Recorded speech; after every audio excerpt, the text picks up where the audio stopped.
Viva! Estamos de volta a mais uma o Electric Talk, produzida em conjunto com o Crédito Agrícola. Estes episódios estão também disponíveis no Spotify em formato podcast.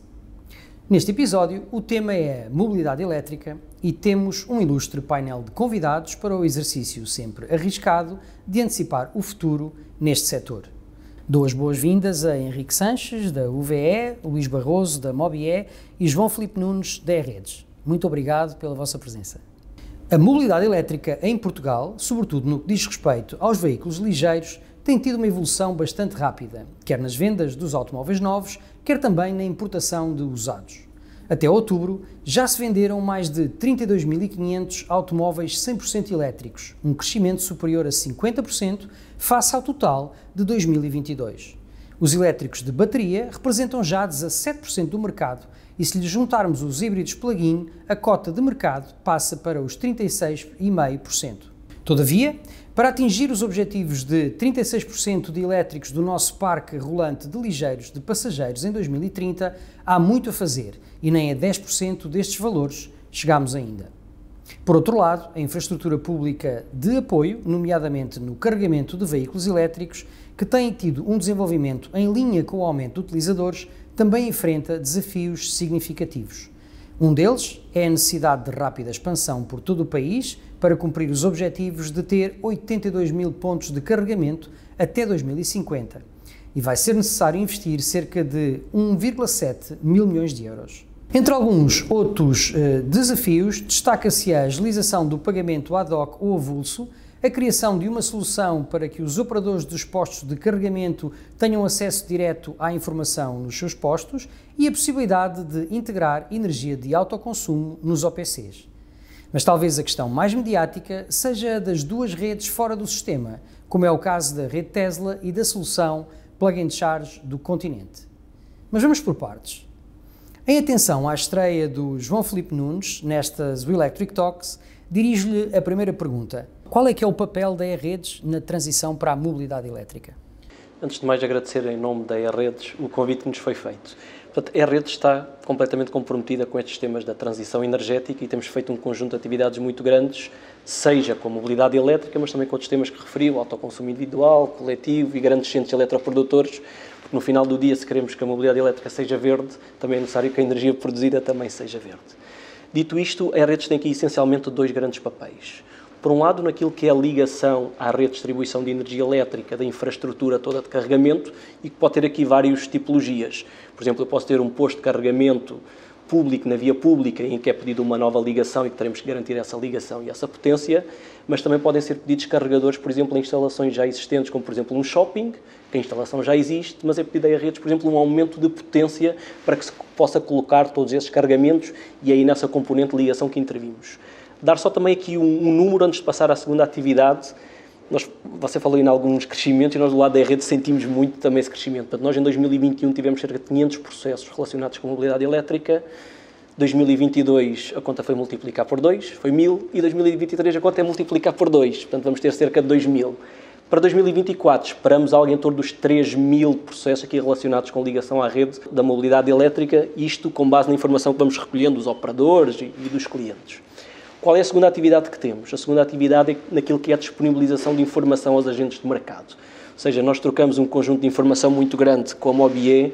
Eu não tenho o número de 23, mas em 2022 foi mais de 110 milhões de dados trocados. Portanto, e agora com estas duplicações conseguimos ver o aumento que isto tem e com isso é muito importante para percebermos quais foram os carregamentos, qual é a informação a dar aos comerciadores de energia da mobilidade elétrica, quais os consumos próprios da instalação, qual é a informação do comerciador do setor elétrico, até para efeitos de faturação. Portanto, diria que temos estes dois grandes papéis neste tema da mobilidade elétrica. João, se um dos mitos da mobilidade elétrica é relativa à capacidade da rede, se todos os veículos automóveis em Portugal fossem elétricos, algo que para já é impossível e que a acontecer será num futuro ainda distante, mas imagino que todo o parque rolante automóvel era elétrico, a rede elétrica aguentava-se?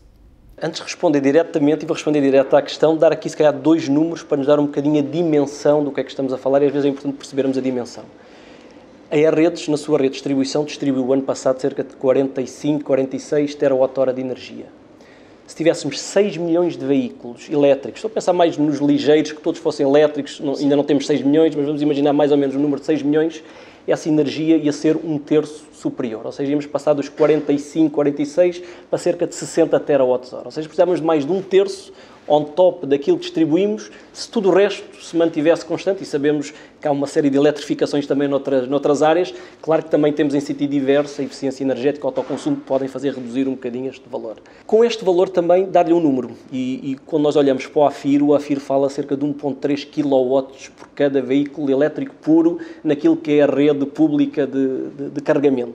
Ora, se nós multiplicarmos isto por 6 milhões, vai dar cerca de 7.8 gigawatts de potência que nós temos que assegurar. Para dar uma referência, a potência instalada hoje na rede de alta e média tensão das redes são cerca de 17.2 gigawatts. Portanto, temos aqui, com estes dois dados, percebemos uma coisa simples. É que sem redes elétricas não há transição energética e não há todo este fator da mobilidade elétrica. O que é que temos feito agora para responder diretamente à questão? Portanto, nós incorporamos nos nossos planos de investimento plurianuais os cenários de crescimento de mobilidade elétrica. Portanto, usamos a informação do RMSA, da DGAG, emitida anualmente, em 22, em 23, e estamos a ajustar os nossos planos de investimento àquilo que são os cenários. Nós, neste momento, estamos numa fase de revisão e há algumas coisas que percebemos da evolução que o setor tem e que nós temos que incorporar nos nossos planos. Desde logo porque muitas das instalações até hoje foram na rede de baixa tensão, essencialmente baixa tensão especial. O que vemos hoje, com as potências de carregamento, com os hubs, com o transporte pesados e até com a própria eletrificação dos portos para a componente marítima, vamos evoluir muito rapidamente para uma grande maior parte de instalações na média tensão e, neste caso dos portos, até estamos a falar de instalações na alta tensão. Portanto, e são estas novas variáveis que nós também temos em linha quando fazemos estes planos, e fazemos estes planos plurianuais, que depois são validados também pelo nosso regulador. Dar só mais uma nota final nesta questão. O investimento pode ter duas caras. Nós às vezes costumamos dizer que o investimento pode ter duas caras. Pode ter uma componente mais tradicional. O que é uma componente tradicional?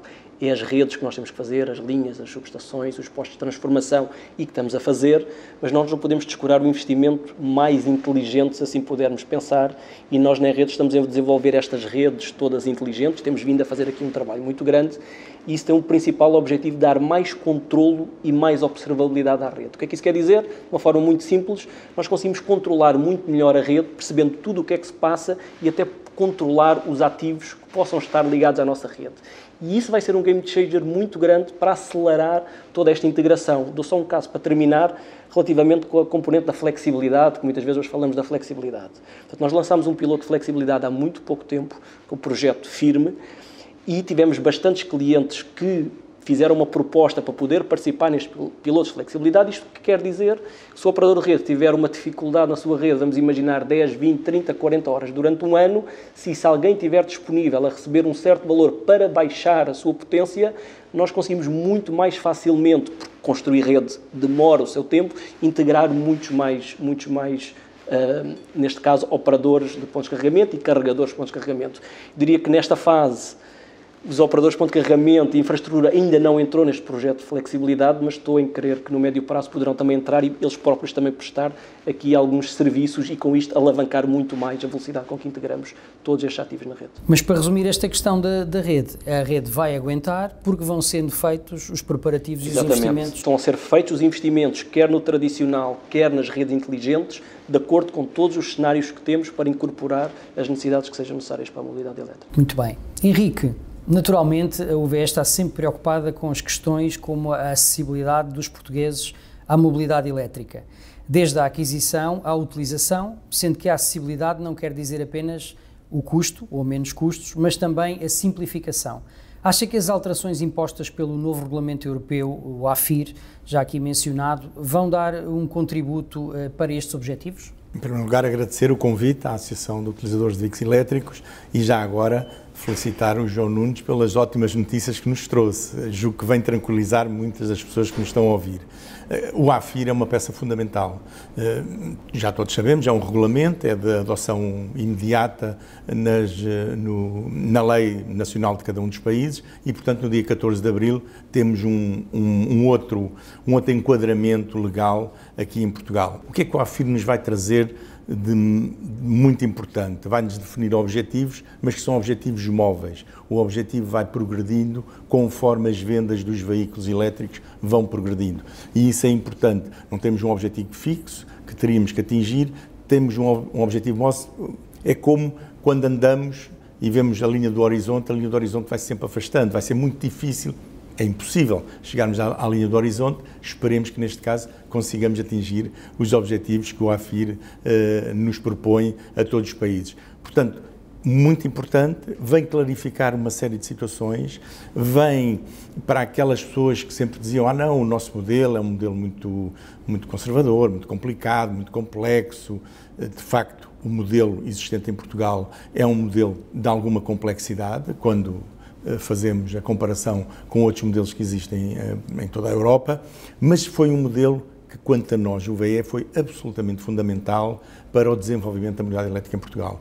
Permitiu o aparecimento de uma série de entidades que, se fosse um modelo mais aberto, digamos assim, teria sido muito difícil. Eu dou apenas um exemplo, que é conhecido de todos. A MIO, por exemplo, teria tido muitíssimas dificuldades em chegar a ser o que é hoje em Portugal e na Europa. A MIO já é um parceiro muito importante para a mobilidade elétrica, não só em Portugal, mas noutros países da Europa, concretamente em Espanha e em França. Portanto, o AFIR, o que é que nos vem dizer? Vem estabelecer metas, essas metas vão sempre progredindo conforme as vendas, e isso é importante para cada país, porque há países em que as vendas se acelerarem muito, pois toda a infraestrutura tem que ajustar-se, outros que, enfim, as vendas não progridem a uma velocidade tão grande e, portanto, eles também podem ir progredindo com a expansão e com a potência da sua rede de carregamento a um outro andamento mais moderado. Portanto, para nós, utilizadores, é importantíssimo, venho de uma vez por todas clarificar que é absolutamente imprescindível a possibilidade de pagarmos um carregamento de um veículo elétrico com um cartão de débito ou com um cartão de crédito, como eu já fiz N vezes por essa Europa fora, mas também vem permitir a possibilidade de eu, ao chegar a um posto de carregamento, eu poder optar entre, através do meu cartão SEM, ativar esse posto de carregamento ou fazer o carregamento direto e pagá-lo através de um cartão de débito, de crédito, um QR Code, MBWay, enfim, qualquer outra forma. E isso é muito positivo e também vem de alguma forma obrigar entre aspas, se calhar tirava as aspas, a empresas como a Tesla a abrir a sua rede a todas as marcas de automóveis. Portanto, passa a não ser permitido que uma marca de automóvel mantenha postos na via pública que estejam absolutamente condicionados à própria marca. E isso é muito bom para os utilizadores, porque vamos poder usar uma infraestrutura que já existe, e como eu já referi há um ano, no Electric Talk de há um ano, para mim o modelo da Tesla é o modelo que mais nos satisfaz a nós utilizadores, que é o AutoCharge, ou como lhe queiram chamar, o Plug and Charge, que é o próprio carregador identifica o carro identifica o carregador e eu não me tenho que preocupar com mais nada. Portanto, isso é o que nós pretendemos no futuro. Nem é cartões, nem de débito, nem de crédito, nem QR codes, nem aplicações, é fazer a coisa de uma forma absolutamente automática. Isso eu julgo que vai existir fora da Tesla. Aliás, já existem projetos pilotos, um deles é com a PowerDot e com a MIO em França, em que tem um sistema de autocharge que permite o carregador identificar o carro e vice-versa. Portanto, o AFIR é muito bem-vindo, vem na altura certa quanto a nós, era preciso já toda a Europa ter algum, e nós vemos como as vendas cresceram, como a instalação de carregadores está a acontecer em toda a Europa, vai também obrigar-nos a aumentar a potência desses carregadores que são instalados, porque esse era um problema que cada vez se nos colocava mais, que é com carregadores rápidos de 50 kW, com os carros com a capacidade das baterias que atualmente são vendidos, pois o carregamento rápido já não era tão rápido assim, era mais lento do que rápido. Portanto, a obrigatoriedade não só da expansão da rede, mas da expansão da potência disponível, e já vimos que da parte das redes podemos estar tranquilos, que eles estão atentos ao assunto, portanto isso é um benefício grande para nós utilizadores. Luís, a Mobie está preparada para, muito especificamente, esta introdução das alterações necessárias à rede relativas aos pagamentos ad hoc? A Mobie está preparada para tudo e, aliás, as pessoas, permitam-me desde já agradecer o facto de o convite de estar aqui, é um prazer e, sobretudo, com dois oradores tão importantes para todo o ecossistema da mobilidade elétrica. A Mobie tem estado preparada e continua preparada, mas Eu gostaria, porque acho que nunca é demais esclarecer isso, qual é o papel da Mobilier, porque é muitas vezes confundido. A Mobilier pelo nome, chama-se entidade gestora, mas o facto é a entidade gestora dos fluxos de informação, e há pouco o João chamava a atenção que trocamos milhões de dados por ano entre as duas empresas e os mesmos milhões ou ainda mais milhões com todos os operadores. Nós não determinamos quem é que instala postos, quando é que instala postos, modelos de negócio. A única coisa que fazemos é garantir que as empresas que queiram desenvolver um negócio dentro da mobilidade elétrica cumpra as leis existentes no país, no Estado de Direito, e que tenha as condições para o cumprir, nomeadamente através da constituição, no caso de postos de acesso público, estarem integrados numa mesma rede única. Portanto, há pouco, quando o Henrique falou que o AFIR vinha a obrigar a abertura das redes a todos, atenção, esse é um modelo português desde 2010. É que qualquer pessoa, é chamada a universalidade da rede, qualquer pessoa que tenha um veículo elétrico tem o direito de utilizar qualquer posto de carregamento de acesso público. Portanto, nós não precisávamos que o Regulamento Europeu nos viesse determinar isso, porque é essa a nossa gênese. E bem andou a Europa para exatamente ir ao encontro daquilo que é também um dos princípios básicos do nosso modelo. Relativamente à questão dos cartões de débito, não passa tanto pela Mobilier. No entanto, a Mobilier, mais uma vez, porque é esse também que entendemos o nosso papel, estamos ao nível da nossa plataforma, que está neste momento a entrar em 100% da implementação. Foi um trabalho árduo ao longo do último ano, sempre a transferência de sistemas informáticos com uma prioridade máxima, que era continuar que tudo funcionasse e que o utilizador, quando chegasse ao posto de carregamento, pudesse carregar o seu carro. Conseguimos fazer isso, no entanto tivemos que migrar 4.000 e tal postos de carregamento, não são pontos, são postos de carregamento. Tivemos que fazer migrações de 80 e muitos operadores, de 20 e tal SEMs, tudo isto mantendo tudo a trabalhar, respeitando os calendários de cada um, o que não foi uma operação fácil, mas agora estamos preparados para isso. E no pipeline de desenvolvimento para os próximos momentos, temos de facto criar uma solução que os operadores que queiram utilizar para os tais pagamentos com o cartão de débito, e atenção que o que o Regulamento Europeu vem impor não é cartões de débito em todos os postos de carregamento, é apenas nos postos acima de 50 kW e que estejam para já nas redes transeuropeias de transportes, e depois o retrofil para os outros até 2027, não é? E, portanto, os operadores que queiram, porque temos uma diversidade muito grande de operadores, temos uns com capacidade, provavelmente, e têm já soluções de outros negócios que podem... Isso também é uma consequência do modelo português. Alavancar, exatamente. Mas o papel da Mobilier é, de facto, lá está aquilo que eu dizia, que era criar as condições para que todos possam oferecer os melhores serviços em prol do utilizador.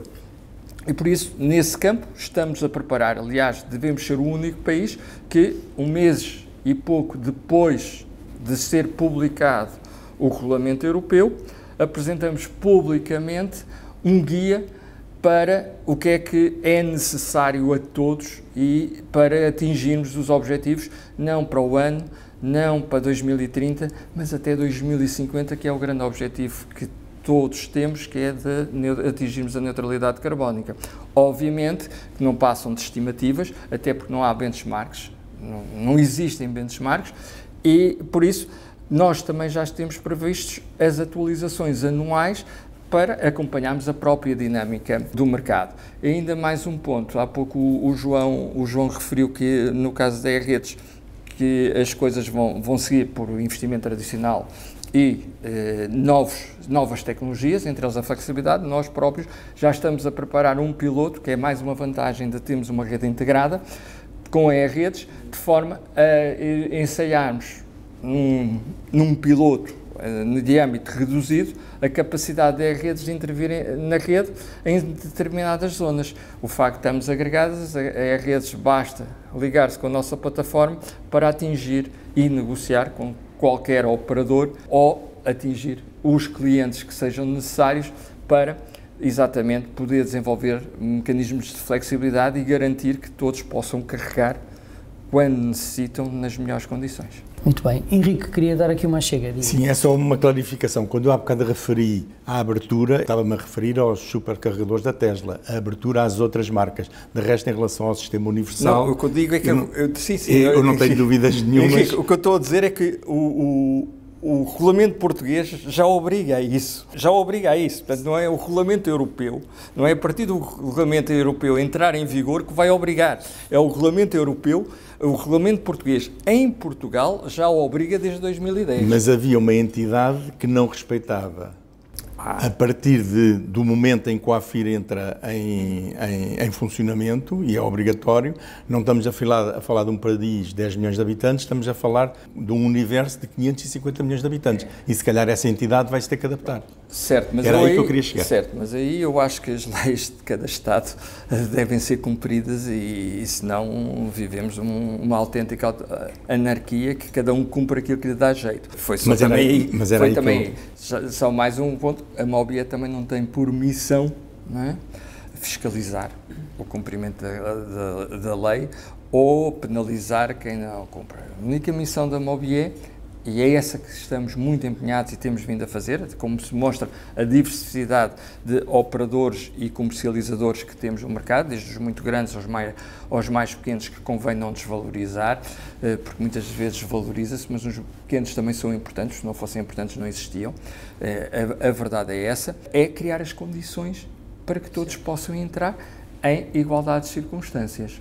Mas, Luís, na sua opinião, estas questões destas duas redes que operam à margem, enfim, nesta fase e que terão que arranjar uma forma de integração, é possível elas terem um sistema híbrido em que, por exemplo, os clientes da Tesla quiserem optar por fazer a sua ligação diretamente à rede, à Tesla, ou poderem atuar com um SEM? Isso é possível?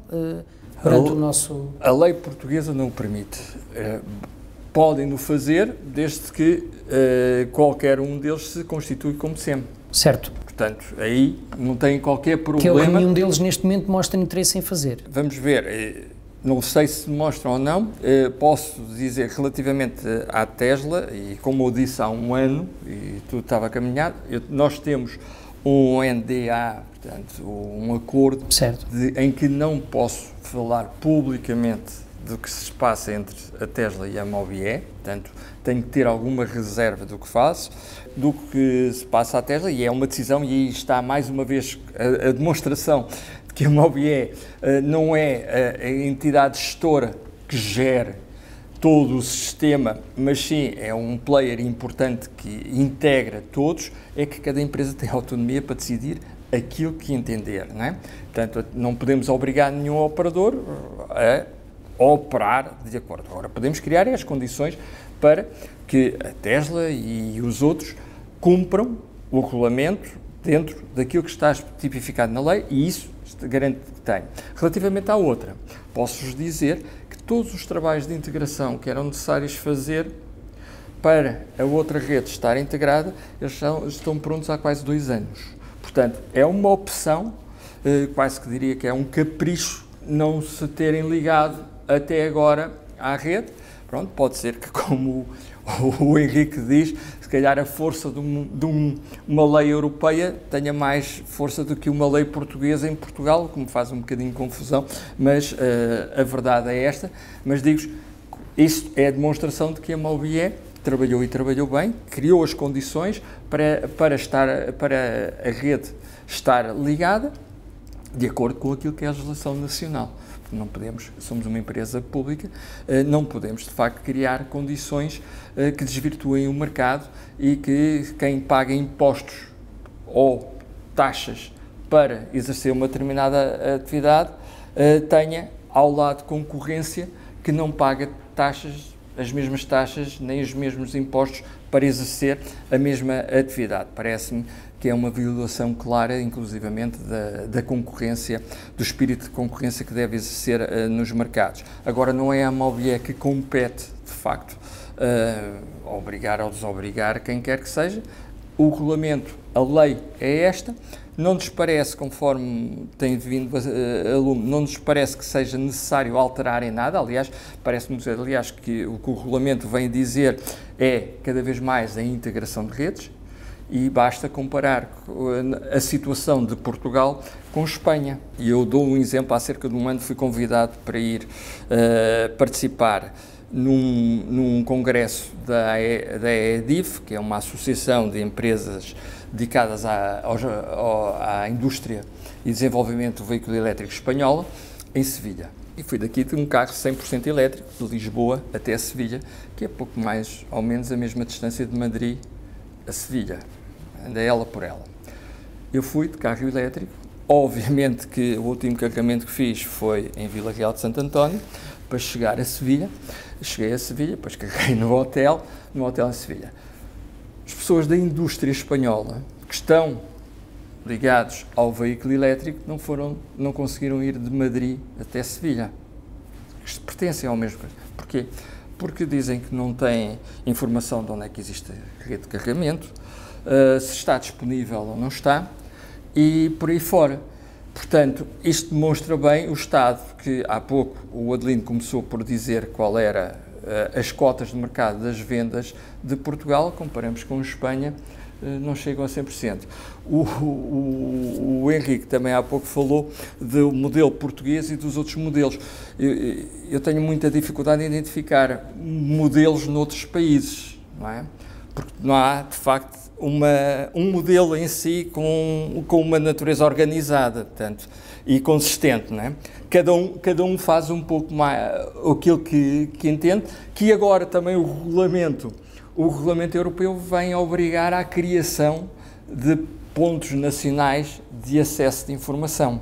Ou seja, as empresas os países vão ter que criar uma entidade que agregue toda a informação, que em Portugal já existe há muitos anos e está preparada com essa informação, e aliás a disponibilizamos. Somos o único país do mundo que disponibiliza toda a rede em tempo real. Qual é a disponibilidade dos postos? Também, já agora deixe-me dizer, também não é o Mobié que tem a obrigação de ter os postos em funcionamento, são os operadores, que são privados, que têm essa responsabilidade. Mas eles precisam de informação direta e contacto direto com o OPC. E tem quem?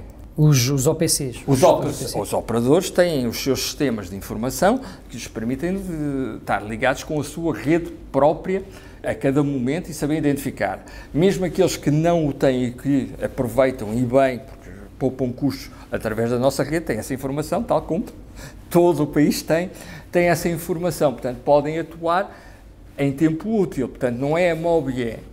Antes, pelo contrário, a Mobié facilita, inclusivamente, o acesso a essa informação. Inclusivamente, nós temos mecanismos de alerta para os operadores: atenção que os vossos postos estão offline ou não estão a ser utilizados, e, portanto, para vos dizer que não é competência da Mobié. Muitas vezes recebemos críticas dos utilizadores a dizer que nós temos os postos em baixo, que não funciona, que estão avariados, que não conseguem carregar, mas a culpa não é da Mobié. A Mobié aqui é um mero integrador que procura exatamente dar a informação em tempo útil, coisa que não acontece em mais países do mundo, a não ser, claro, que as pessoas utilizem redes próprias e únicas que têm informação única daquele veículo em concreto ou daquela marca de operação em concreto. Portanto, o futuro, o regulamento vem dizer, vem promover a integração dos operadores e vem, sobretudo, obrigar os países a darem informação das suas redes. Nós em Portugal já temos isso tudo montado, está isso tudo disponível, portanto nós não sentimos essa grande dificuldade como, nos outros países vai ser um desafio grande. Já agora dá-lhe informação que eu quando fui a Sevilha, carreguei em Sevilha com o meu cartão do SEM da MIU. Só para termos a noção de que o modelo português, nós defendemos o modelo português. E sei que há uma diferença abismal entre o que se passa em Portugal, Espanha e França e outros países da Europa. Mas as pessoas não sabem. A questão é que as pessoas continuam a não saber, porque essa também é uma das grandes vantagens. Quando nós temos as coisas, tendemos a não as valorizar. Acho que nós cá em Portugal temos até uma coisa que é, além de não valorizar, desvalorizamos, não é? Queremos que os outros é que fazem tudo bem. Nós aqui nunca fazemos as coisas bem, mas lembro-me que somos o único país que inventou um sistema multibanco com todos os bancos envolvidos, todo o sistema financeiro, que continua a ser único no mundo, porque há redes exatamente 2 a 2, 3 a 3, associações de 5 a 5, mas tudo a funcionar, não existe noutros países. Inventámos a Via Verde, que é uma coisa única para circularmos nas portagens, e depois inventámos também o nosso modelo, que assenta muito na premissa do multibanco, que é, eu tenho um meio de acesso, e temos que nos lembrar que quando o modelo foi desenvolvido em 2010, estávamos numa fase em que a mobilidade elétrica ainda era um sonho, e tivemos que encontrar um sistema, uma forma de permitir que as pessoas tivessem acesso através de um cartão. E o meio de pagamento não deixa de ser, um cartão bancário não deixa de ser um meio de pagamento. E o meio de pagamento não vai nunca dar informação dos consumos de energia às entidades. Olha, por exemplo, para as redes, gerir a rede de energia, para não acontecer no futuro, porque agora não acontece isso, mas no futuro vamos ter questões de gestão e de flexibilidade da rede, o cartão bancário nunca há de dar essa informação, não é? E o cartão bancário não vai ser solução para tudo. Não estou a imaginar, por exemplo, e uma das apostas que o AFIR também vem fazer, e aí estamos todos em fase quase igual, que é as infraestruturas de carregamento para veículos pesados, que é mais um desafio que vamos ter. Estamos todos no arranque, está tudo por fazer. Temos agora a experiência, porque já montámos, nós cá em Portugal já montámos uma rede, portanto, já temos a experiência de como montar outra, mas eu não estou a ver, por exemplo, as empresas entregarem aos seus motoristas um cartão bancário da empresa para eles irem pagando carregamentos ao longo da frota. Portanto, eu estou a vê-los a darem um cartão tipo SEM, para que o motorista possa utilizar nos seus carregamentos para haver um controle de frotas, Luís, por exemplo. Luís, mas ninguém fala em substituição, fala em complementaridade. Sim, mas os imigrantes, para os estrangeiros, para quem viaja pela Europa, mesmo assim, obviamente que é muito mais cómodo o mas pagamento. Mesmo assim temos que ver como é que esta medida vai compaginar com as orientações que o sistema financeiro da Europa está a ter com a desmaterialização dos meios de pagamento, ou seja, acabar com os cartões de pagamento, porque faz todo o sentido cada vez mais haver pagamentos digitais e não precisar. Mas deixe-me dizer que é também uma das questões que há pouco o Henrique abordou, e é uma das preocupações que também estamos a ter, e estamos neste momento a desenvolver contactos com parceiros para, ao nível da rede da mobilidade elétrica nacional, da rede MOBIE, conseguimos desenvolver uma ferramenta que permita, de facto, o tal plug and charge.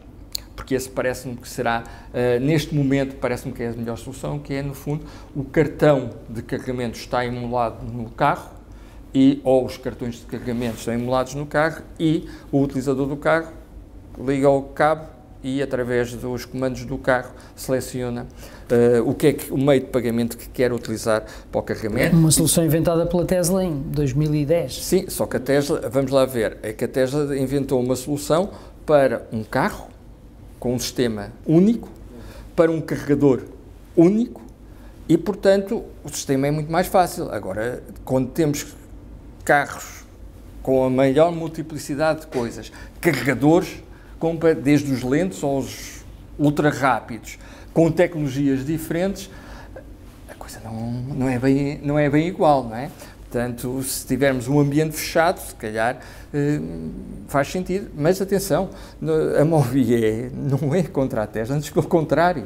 Nós gostamos e achamos importante, e a Tesla é um operador extremamente importante, e aliás, penso que foi a Tesla que veio a revolucionar tudo isto que se está a passar hoje em dia na mobilidade elétrica. Agora, têm que também se adaptar ao desenvolvimento do próprio mercado, porque o mercado não começa e acaba na Tesla. O mercado é o conjunto de todos os players, e cada vez são mais que estão a aparecer de todos os continentes. Não, mas eles já mostraram essa vontade, aliás, nas tomadas, não é? Adotaram a tomada standard na Europa. Foram obrigados, mais uma vez que foram mais uma vez obrigados. Se tivesse sido só Portugal a exigir, com certeza que eles não. E neste momento estava toda a gente a bater na Mobié, que éramos uns bandidos que estávamos a utilizar, a obrigar a Tesla a ter uma ficha, quando a ficha deles é que era boa. Portanto, hoje em dia ninguém discute isso, não é? E daqui a 2 ou 3 anos estou certo que já ninguém vai discutir a questão da Tesla de ser só os superchargers. Eu percebo, se não vivesse, se vivesse em Portugal e quisesse viajar para fora de Portugal, eu estava extremamente descansado se tivesse um Tesla. Não é? Se tiver outra marca, tenho muitas dúvidas. Agora, sendo português, não é? Eu não tenho esse problema, e a demonstração disso é que a Tesla não está, neste momento, integrada ainda na rede, mas os carros Tesla continuam a ser vendidos e continuam em forte expansão e são os mais vendidos. Parece-me que o sistema funciona, não é? Mas se demonstra só mais uma coisa em relação às reclamações que o Luís afirmou. É um ponto em que nós estamos sempre a insistir nas nossas redes sociais e junto dos utilizadores, é que não é suficiente, nem tem o efeito que eles procuram, reclamar numa rede social, reclamar num Facebook, reclamar num fórum. Não tem. Há uma entidade a quem se devem dirigir, que é a ENSE, a quem devem ser feitas as reclamações todas em relação ao posto. E como o Luís disse, obviamente a propriedade do posto é de uma entidade privada, que é o operador do posto de carregamento, e essas reclamações devem ser feitas. Nós temos N exemplos praticamente diários que nos chegam reclamações para nós, o VE, em que nós dizemos, meus caros amigos, ok, sim senhor, mas dirijam-se à ENSE, apresentem essa reclamação à ENSE, de potes que estão dias e dias e dias, para não dizer semanas, avariados e que não são arranjados, enfim, todo um conjunto de situações. Portanto, há uma entidade fiscalizadora, que é a ENSE, a quem devem ser dirigidas as reclamações. Mais uma vez, a Mobié, dentro do seu papel de integrador e agregador de informação, disponibiliza em tempo real a informação à ENSE, como disponibiliza a toda a gente. Portanto, a ENSE também tem, por este meio, a informação. Nós não temos como competência fazer cumprir as leis. Mais uma vez digo, não é? Não temos como competência autorizar a abertura de postos ou o encerramento de postos, não é? Nós a única competência que temos no meio disto tudo é garantirmos que quem quiser operar de acordo com a lei portuguesa e o regulamento português e no futuro, a partir de já, com o regulamento europeu que vai entrar em vigor em 13 de abril, cumprir essas leis em termos de integração de sistema e agregador de informação. E depois, a partir da agregação de informação, disponibilizamos a cada um dos stakeholders a informação que necessita, e só essa que necessita, para o uso da sua atividade, e no caso do consumidor em geral, a disponibilidade da rede, que é o estado da rede, por todas as apps que estão espalhadas e que estão desenvolvidas, vão beber a informação ao nosso sistema. É a Mobié que a centraliza a informação e que a disponibiliza a todos, ou neste caso são os SHEMs que têm vindo a desenvolver a informação, as suas apps, ou outros que têm desenvolvido sites próprios, é através da informação agregada da Mobié, e isso só é possível por essa razão. Caso contrário, não teríamos nunca a informação agregada e disponível em tempo real como a temos. Muito bem. João, muitas vezes quando inquirimos os OPCs sobre a abertura dos postos, recebemos a resposta de que estão à espera da ligação à rede há vários meses, ou que receberam orçamentos avultados também para essas obras. É possível, por parte da ERRE, desacelerar os tempos necessários para a instalação dos postos de carregamento? Pronto, nós já há cerca de início de 2022, e até acho que foi a UVE que veio fazer uma primeira conversa connosco, numa fase de crescimento, foram-nos colocados alguns temas do tipo, há aqui um operador de mobilidade elétrica que tem 5 instalações, ele não sabe qual é o estado em que isso está, tem que ligar para um contact center, que por sua vez pode não ter toda a informação, e estes são clientes que acabam por ter uma multiplicidade de pontos, então deviam ter aqui, alguma forma, ter uma gestão integrada. Eu lembro que a primeira conversa foi com a Mobiel, ainda no início ou final de 21, talvez final... Sim, provavelmente final ainda de 21. E nós, desde o início de 22, e depois explorando aqui as conversas com a Mobiel, com os operadores, com o próprio UVE, percebemos que tínhamos que mudar aqui um conjunto de coisas para levar este tema da mobilidade elétrica, e vou já dar 2 ou 3 exemplos. Mas para dizer...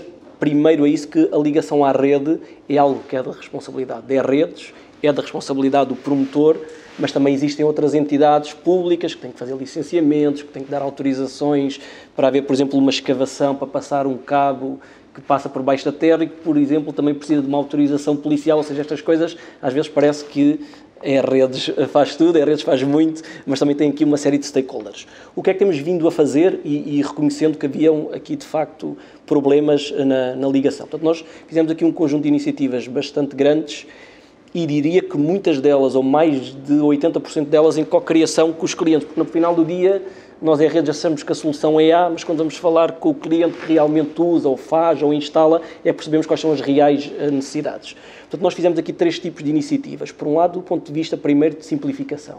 Nós tivemos que simplificar muito a forma como era o processo. Este é um processo que passa por várias entidades, porque há a ligação à rede, há orçamentos, há execução, há integração no fim com a Mobiel, e isto também passa por diferentes estruturas dentro da rede. E a primeira coisa que fizemos foi termos que montar uma equipa, nós chamamos de equipa Agile, onde passámos a ter um gestor de produto, e é esse gestor de produto que coordena as várias áreas da redes que não têm que estar em silos nas suas direções. Ou seja, passámos a ter pessoas, como nós costumamos dizer, a trabalhar em paralelo e não em série, daqui vai para aqui, daqui vai para ali, trabalhar em paralelo, coordenado por uma pessoa que é um gestor de produto e que faz essa coordenação. E para vos dar uma ideia, para além de reuniões semanais mais elaboradas, todos os dias há uma reunião de meia hora para perceber se há algum problema em algum deste ponto da mobilidade elétrica. Atenção que também fazemos isto com temas das comunidades e com temas dos grandes centros eletroprodutores, cada um com o seu gestor completamente distinto e áreas completamente diferentes. Depois, numa componente de informação proativa, percebemos que havia falta de informação.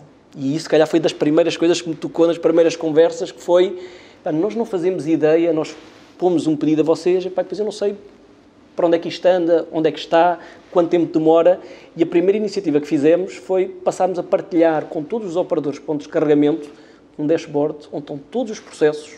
Os operadores sabem o que é que está nas redes, o que é que está na Câmara, o que é que está na DGG, o que é que está no próprio promotor, porque falta um documento qualquer, e passamos a ter essa visibilidade.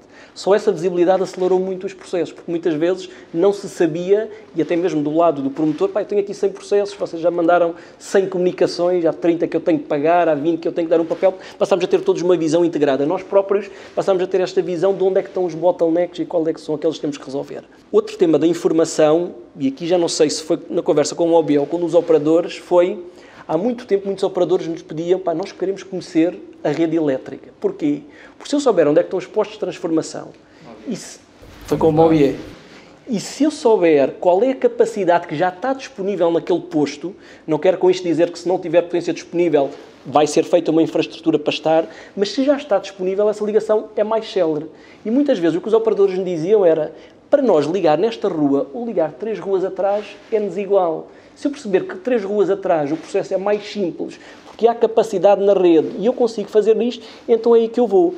E nós disponibilizamos em abril, portanto, um mapa, e convido-vos todos a usar no portal da Open Data da redes, onde estão os 70 mil postos de transformação das redes, qual é que é a potência de cada posto de transformação e qual é que é a potência disponível. Isto passou a dar informação para que os operadores, até antes de vir na primeira vez à rede, já conseguem mais ou menos perceber, eu vou instalar nesta zona ou vou instalar naquela. Só para vos dar um número, em 6 meses houve mais de 300 mil cliques nos postos de transformação, portanto mostra, e muitos já nos disseram que fazem sempre esse exercício, muitas vezes antes de vir pedir qualquer coisa do ponto de vista das redes. E o terceiro, eu diria, se calhar foi por onde começou este tema da proximidade, ou seja, as entidades começaram todas a circular muito mais informação, a partilhar muito mais os seus problemas, e um dos temas que me lembro nesta primeira conversa com o VE foi, nós precisamos de um interlocutor único, ou seja, eu tenho 100 processos vão estar 50 com 20 com um, 30 com outro, 30 com outro, não temos uma visão integrada. Portanto, nós criámos um interlocutor único, chamado quase um one-stop shop, onde há um nome, há um e-mail, há um telefone, depois começamos com uma pessoa, já acabamos por ter uma equipa com mais pelo menos 2 pessoas, para dar essa resposta direta aos operadores para todos os temas que eles precisam de fazer. E para além disto, também desenvolvemos muito esta interação também com a ERSE, com a própria DGAG. Eu lembro-me, por exemplo, vimos novas soluções de carregamento para temas que só a mobilidade elétrica é que tinha essas características. E ao início a resposta é, não dá para fazer. E muitas vezes o não dá é nestas conversas entre todos, percebemos, se calhar dá, se fizermos as coisas de outra forma e de outra maneira. Portanto, em resumo, muito toda esta componente de simplificação, toda esta componente de informação proativa e muito esta proximidade fez-nos descer tempos que nós tínhamos, por exemplo, pedidos de condição, demorávamos em média 30 dias, estamos a demorar em média 15, a própria integração, que eu lembro-me convosco, era 12 dias ou 15 dias, e estamos abaixo dos 4 dias, ou mesmo dos 3 dias. Agora pergunta-me, está tudo solucionado? Não, há sempre casos que são complexos, há sempre casos que às vezes a solução técnica obriga a passar junto de uma estrada, é preciso uma autorização, é preciso uma escavação de 800 metros e que tem que ter polícia todos os dias, ou seja, há casos que são complexos. Agora, o que eu diria é que estamos a fazer esse caminho e o mais importante, a meu ver, é que estamos a fazer este caminho em conjunto com todos os stakeholders, percebendo quais são as dificuldades que existam, com estas iniciativas, fazendo uma série de melhorias e iremos continuar, porque já sabemos, falámos há bocado no vezes 2, este vezes 2 pode acontecer muitos anos e nós temos que estar todos preparados para responder mais rápido se queremos integrar cada vez mais um maior número de postos de carga. Desculpa, Adelina, esse é mais um papel que a Mobié tem vindo a fazer nos bastidores, diremos assim, que é, de facto, a sensibilização das grandes entidades, como é a Redes, ou, por exemplo, com os municípios, que são outros intervenientes fundamentais no processo de instalação no espaço público, são eles o gestor do espaço, de forma a agilizarmos e encontrarmos soluções. Nós, neste momento, e em parceria quer com a Redes, quer com a Associação Portuguesa de Operadores e Comercializadores da Mobilidade Elétrica, estamos a desenvolver, junto dos municípios, ações de sensibilização que vão nesse sentido e ajudá-los, no fundo, a perceber esta nova dinâmica. Compreendemos que é uma coisa nova e que não se nasceu ensinado, nem nós próprios andamos a aprender todos os dias com as situações que, quando pensamos que uma coisa está resolvida, aparece outra que nos obriga a agilizar processos, mas isto é um trabalho muito importante que só é possível, de facto, por existir em Portugal uma Mobié, porque, no fundo, nós, além de agregarmos informação, todos vêm ter connosco. E, portanto, cada um vem com os seus problemas, porque normalmente não nos vêm contar as coisas boas, vêm-nos contar os problemas que têm. E, portanto, nós depois conseguimos a chegar a cada uma das entidades que depois, dentro das suas competências, vão procurar desenvolver as melhores soluções para os problemas do dia-a-dia, e isso também tem sido um forte impulsionador de todo o sistema, mas é um trabalho invisível e deve ser continuar a ser invisível, mas é muito importante. Muito bem. Henrique, para terminar, com a sua conhecida capacidade de síntese, o facto de haver aqui tantas partes interessadas neste processo, isto é uma coisa boa ou má? Se calhar é boa se estiverem todos a puxar para o mesmo lado. Qual é que é a sua sensibilidade e se acha que vamos conseguir atingir os objetivos exigentes que temos até 2050? Ok, eu julgo que o João já deu uma imagem da necessária inter-relação que deve existir entre todo este ecossistema da mobilidade elétrica. Daquelas empresas todas que já aqui falámos, a ERSE, a DGEG, a IENSE, a Redes, a Mobié, os utilizadores, é uma parte importante. No final de contas, somos nós que utilizamos toda a infraestrutura que é posta à nossa disponibilidade. Já agora gostaria de perguntar só uma coisa ao João. Há algum impedimento técnico ou outro para que, por exemplo, a iluminação pública, que é uma infraestrutura que existe, não possa ser também utilizada para carregamento de veículos elétricos, o próprio poste de iluminação pública? Já existem, inclusivamente, alguns pilotos e alguns projetos sobre isso. Mas essa eu posso responder. Existe uma lei de 1940 relativa à iluminação pública que impede que os postos de iluminação sejam utilizados por outros. Aquela eletricidade é enquanto específica. Isso não for alterado, tudo o que nós podemos ter são os pilotos. Tem feito vários... Sim, temos conhecimento desses pilotos, há vários. Só queria saber se, de facto, sei também dessa lei e, portanto, o que há a fazer é mudar essa lei. Não faz sentido nenhum mantermos essa lei. Sei que essa eletricidade está adstrita exclusivamente à iluminação pública e não para outros fins. Em relação ao que me perguntou, eu julgo que vamos conseguir atingir. Julgo que a nossa grande vantagem é partirmos com 10 anos de experiência. Aquilo que hoje em dia é pedido à generalidade dos países da União Europeia, que eles não tinham e não têm hoje, nós já temos há 10 anos.